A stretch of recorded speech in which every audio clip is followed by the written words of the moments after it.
Hi, my name is Caitlin, and I'm 28 years old. When I was very young, I lost my parents in a car accident. Since they didn't have any family to care for me, I was sent to live in an orphanage. I stayed there for about 4 years before I was adopted. My adoptive parents turned out to be billionaires, which completely changed my life.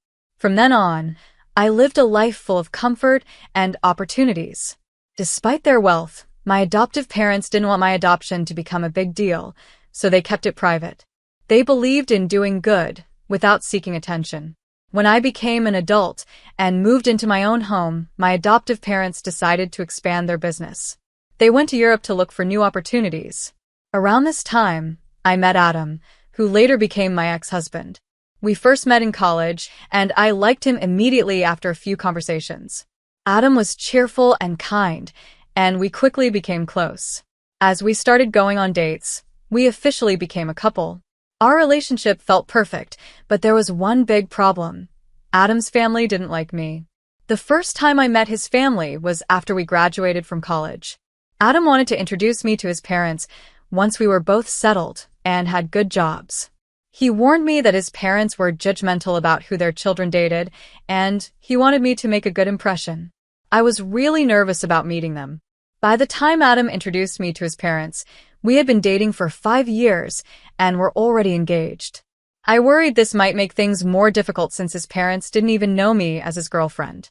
The night before meeting them, I was anxious and spoke to Adam about it. "They're going to hate me," I told him. "They won't. I promise," Adam said, trying to calm me down. "Do you really think they won't be shocked when they find out we're engaged?" I asked. "Well, yeah, but I don't think it'll be that big of a deal." "Are you serious? You were nervous about introducing me to them because of how judgmental they are. Don't you think telling them we're engaged will make them judge me even more?" Adam sighed. "Look, even if they do judge, does it really matter what they think?" "It won't matter to me," I replied. "But I'm not so sure about you. You always seem so concerned about their opinions." Even though Adam reassured me, I couldn't shake my nerves. Meeting his family felt like walking into a test I wasn't prepared for, especially since their opinions seemed to matter so much to him. "I promise it won't bother me at all, Caitlin," Adam said confidently. "All right if you say so. But do you think we should wait a little before telling them we're engaged? Like maybe a month later?" I asked. "If that makes you feel better, I'm fine with whatever you decide," Adam replied. "I think we should keep it a secret for now, just in case." "I'll do anything to make a good impression on them," I said, trying to sound optimistic. "You don't have to worry. I'll be with you no matter what," Adam reassured me. "Thanks, Adam," I said, feeling slightly better. The main reason I was so nervous about meeting Adam's parents was because of how he reacted every time I brought up the idea of telling them about me. He would get upset and tell me they wouldn't approve. Over time, I began to understand why. Adam's family was very wealthy and loved living a life of luxury. They wanted the same for their children and only accepted them dating people who came from equally wealthy backgrounds or even wealthier. At that time, my life didn't fit their high standards of wealth. I hadn't told Adam much about my family because I didn't think it was necessary. By the time I realized why he was so hesitant to introduce me, I felt it was even less important to share details about my family background. I wanted them to like me for who I was, not because of my family's wealth or status. I foolishly believed they might value my personality and character over my financial situation. But I was wrong. Adam and I decided to meet his parents at a fancy restaurant. As we walked in, Adam held my hand tightly, which gave me some comfort. I wore my engagement ring on a chain around my neck instead of on my finger, hoping to keep it close, but not too obvious. When we arrived at the table, I could tell right away that his parents were not happy. Adam had warned me they were strict about punctuality, and even though we were only 5 minutes late, they were already upset. As we sat down, his parents gave me a cold look, glancing me up and down with clear disapproval. They didn't say a word to me, and instead began talking with Adam as if I wasn't even there. I felt so small and out of place in their presence. The longer they ignored me, the more uncomfortable I felt. Their attitude made it clear that I didn't belong in their world, and I started to doubt whether they would ever accept me. It was heartbreaking to realize that they cared more about wealth and appearances than getting to know who I really was. The longer I sat there, the more I wanted to leave. I kept my head down, trying to avoid their cold stares. Finally, Adam spoke up, breaking the silence. Mom, Dad, you can't just ignore Caitlin like this. She's my wonderful girlfriend, Adam said firmly. I tried to stay polite. Oh, hello. It's a pleasure to meet both of you, I said, even though I couldn't honestly say I felt the same way. Hi, his mom replied coldly. Her tone was icy, and it made me uneasy. What? She said, noticing my surprised look. I'm just being honest. Then she turned to me. So, Caitlin, I heard you and Adam met in college. Is that right? She asked, keeping her tone sharp. Yes, we did. We shared some classes, I replied, trying to sound calm. And how did you manage to attend that college? From what I know, the tuition is quite high, and it's not easy to get in, his father added, his voice filled with suspicion. Dad, that's enough. Adam interrupted, clearly frustrated. You will not speak to your father like that, his mother said sharply. It's a valid question. Caitlin, please answer him. Well, I began nervously. I received a full scholarship. I'm really thankful for it because not only did I get a great education, but I also met Adam, which has been one of the best things that's ever happened to me. Of course, it's one of the best things for you, his mother sneered. He's wealthy and you probably need that kind of money. At least you're smart because, let's be honest, your looks aren't anything special. That's enough. Adam said angrily, standing up. We're leaving. Come on, Caitlin. As we walked out, I was in shock. I couldn't believe how cruel they had been, especially to my face. It felt surreal, like something out of a bad dream. The car ride home was silent. Adam was furious, and I didn't know what to say. When we got home, Adam checked on me. Are you okay? He asked. But I didn't know how to answer. I had dressed nicely, made sure to be polite, and avoided doing anything that could upset them. Yet they had judged me, without even knowing me. After that terrible lunch, Adam didn't speak to his parents for weeks. They texted him, accusing us of being disrespectful for leaving the restaurant. Adam ignored them for a month, and only replied to tell them we were engaged. His parents were furious about the news. They offered to pay for our wedding, but only if they could control everything.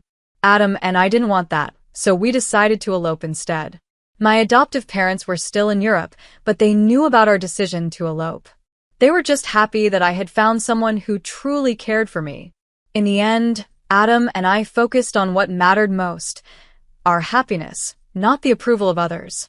I was happy when my adoptive parents sent Adam and me a gift after our elopement. Adam was surprised when we received an expensive painting from them, but I didn't think much of it. They had plenty of money, so I figured it wasn't a big deal for them. After we got married, Adam and I attended a party hosted by his parents, Jessica and Sam, to celebrate their anniversary. Even though they didn't seem to like me much, I was happy they invited me. I thought maybe this was a chance for things to improve. When we arrived, however, it was clear I wasn't welcome. Being ignored by his parents was one thing, but being ignored by nearly everyone at the party was far worse. No one made an effort to talk to me. I stayed close to Adam, hoping to feel less out of place, but whenever I tried to join a conversation, people would either glance at me, look me up and down, and walk away, or continue talking as if I wasn't even there. By the end of the night, I was holding back tears. I felt humiliated and disgusted by how I was being treated. As the evening was winding down, Jessica and Sam stood up to give a speech. I was tired and wanted to leave, but I stayed because it seemed important to Adam. During their speech, Jessica and Sam thanked everyone in the room for being such a meaningful part of their lives. It was a direct jab at me since they had made it obvious throughout the night that I didn't belong. Then, they started cracking jokes that made the crowd laugh. These weren't innocent jokes. They were clearly aimed at me. I felt crushed. At some point, I couldn't take it anymore. I quietly got up and left the party. I ordered an Uber and cried the entire ride home. When Adam got home later, he seemed upset. Why did you walk out like that? Do you know how embarrassing that was for me? He asked angrily. What are you talking about? I replied, shocked by his tone. Don't play dumb with me, Caitlin. My parents yelled at me after you left, and the guests felt sorry for me because I'm married to you, he said harshly. Are you serious? What about how embarrassing it was for me? The way your parents and everyone else treated me was awful. I shot back. Oh, come on, Caitlin. You could have put up with it for one night. It was my parents' anniversary. For God's sake, he said, clearly more concerned about his parents than about me. I stared at him, unable to believe what I was hearing. Instead of understanding how hurt I was, Adam blamed me for leaving. It made me question everything about our relationship and whether he would ever truly stand up for me. I said to Adam, I was ignored by everyone, and your parents made fun of me during their toast. How can you expect me to be okay with that? I'm not saying what they did was right, he replied. But you could have just gone along with it for one night. I would have talked to them about it afterward. What would that have done for me? I asked, frustrated. I don't like being in situations where I'm humiliated. Everyone was laughing at me. You've never been in that position, so it's easy for you to say it's no big deal. Adam's expression hardened. My parents expect an apology from you, he said firmly. I want one too, I shot back, refusing to back down. I won't apologize unless they apologize to me first. Adam's face turned angry. I see no reason to apologize to you.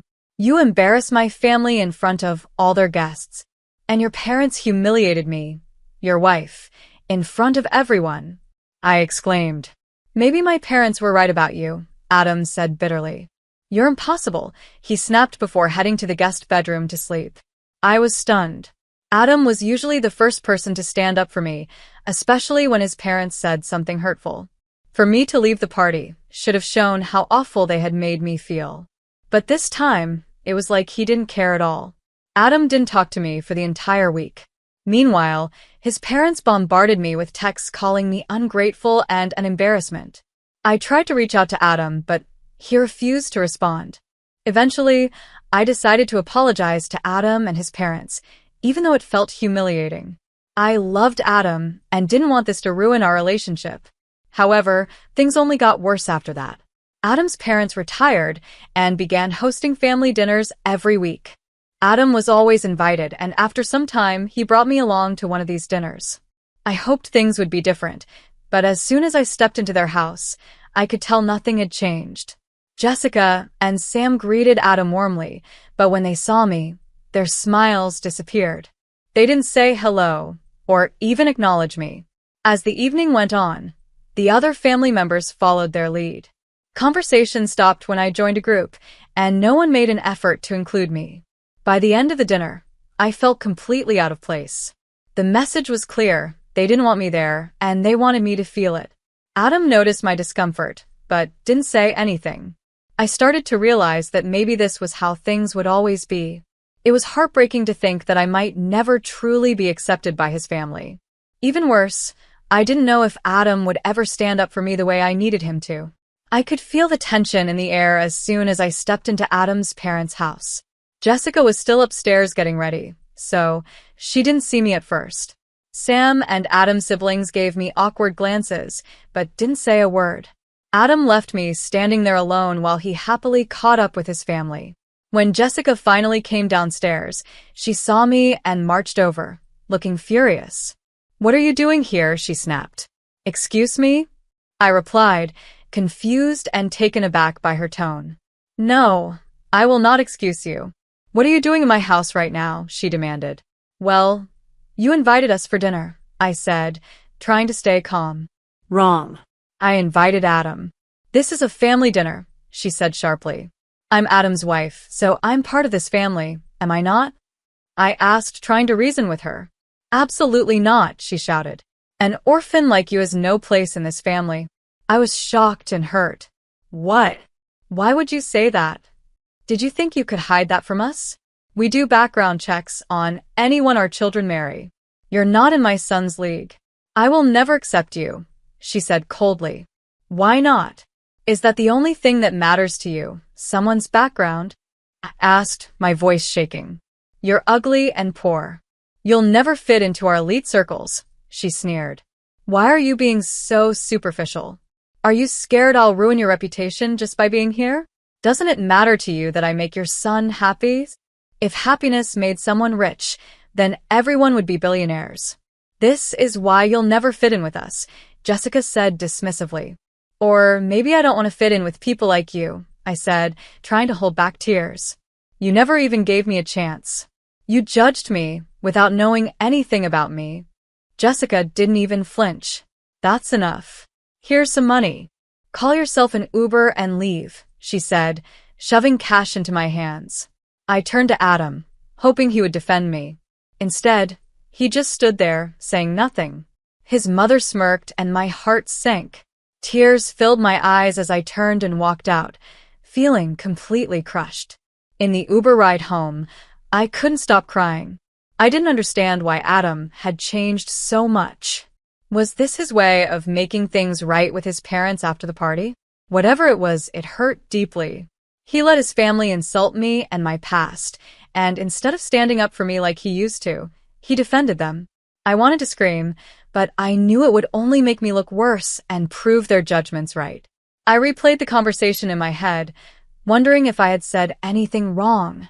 But I hadn't. I had calmly stood up for myself, yet I was the one being punished. When Adam finally came home, he didn't say anything to me. He just ignored me again. My heart was breaking, and I had never felt so alone. I knew Adam wanted me to apologize again, but I just couldn't do it. Jessica had insulted me in the worst way, and instead of standing up for me, Adam was mad at me for defending myself. If anything, I felt I deserved an apology from him. For the next 3 weeks, Adam and I didn't speak to each other. At first, it was hard, but eventually I got used to the silence. Adam continued going to the weekly family dinners, and I stayed home alone on those evenings. Honestly, I didn't mind. One of those nights, my parents video called me. Hey, honey, they greeted cheerfully. Hi, sweetie, how's it going? My dad asked. Hey, Dad. Hey, Mom, I replied. Things aren't great. What's wrong, sweetie? If you need help with anything, you can always count on us, my mom said kindly. I don't think this is something you guys can fix, but thanks for offering, I replied. Where's Adam? Isn't he helping? My mom asked. That's the thing. He's part of the problem, I admitted. Oh, sweetie, can you explain what's going on? My dad asked gently. Well, I began. His parents are very wealthy and super snobby. Oh, I can't stand people like that, my mom said, sounding upset. Exactly. They think I'm just some poor girl who doesn't live up to their standards or fit into their fancy circles, I continued. And they've made it their goal to embarrass me every time I see them. What? That's ridiculous, my mom exclaimed, angry on my behalf. Yeah, I said with a sigh. The last time I went over, Adam's mom called me an orphan as an insult. She thought it was funny. That woman, my mom shouted. How dare she say that about my child? I swear, I'd claw her face off if I could. Do they even know about us? No, I said quietly. I didn't tell them about you because I didn't want their opinion of me to change just because of our family's wealth. I wanted them to like me for who I really am, not for money. So, what's Adam doing about all this? My dad asked, sounding concerned. Nothing. He's siding with his parents and thinks I was wrong for standing up for myself, I said sadly. My mom took a deep breath. Honey, are you sure this is the man you want to spend your life with? I love him a lot, I admitted, but this isn't the life I want. We haven't spoken in 3 weeks and honestly, I'm surprised by how okay I am with it. All right, sweetie, my mom said gently. I'll connect you with one of my friends over there if you need help. Don't worry, we'll always be here for you. Hearing their support made me feel a little better, but deep down, I knew I had some tough decisions to make. I think your dad and I might be able to help you get a little sweet revenge, my mom said with a mischievous tone. Huh? What do you mean? I asked, intrigued. Well, she began, your dad and I are coming to visit next week. We originally wanted to take you and Adam on a vacation, but now we can do a few other things without him. Really? Oh my gosh, I'm so excited to see you both again, I exclaimed. It felt like a weight had been lifted off my shoulders. For the first time in a while, I felt genuinely happy. We talked for a little longer and my dad began explaining his plan to help me. After some time, He asked where Adam's family dinners were being held. As far as I knew, they alternated between being hosted at Adam's parents' house and at different restaurants. Coincidentally, the week my parents were coming, the dinner was scheduled to be at a restaurant. I needed to find out the exact location to share it with my parents. Thankfully, I had Adam's email on my phone. Jessica and Sam loved sending emails about every little detail, so it wasn't hard to find the dinner's location. Once I had the address, I sent it to my parents. At the same time, my mom's lawyer friend reached out to me, and we started the process of filing for divorce. It was a bittersweet moment, but I knew it was the right step for me. When my parents arrived in town, they checked into their hotel, and I went to meet them. We had lunch together, and afterward, they treated me to a spa day. They paid for everything and said I deserved to feel special. While I relaxed, they began preparing their plan to confront my in-laws. That evening, my parents walked into the restaurant where Adam and his family were dining. According to my dad, when they approached the table, Jessica and Sam whispered nervously to each other, clearly recognizing him. My mom later told me how the conversation unfolded. "Hello," my dad greeted them politely. "Oh my gosh, Mr. Olivier. What brings you here?" Jessica asked, visibly uncomfortable. "I just happened to notice some familiar faces and thought I'd stop by to say hello," my dad replied with a smile. "Familiar faces?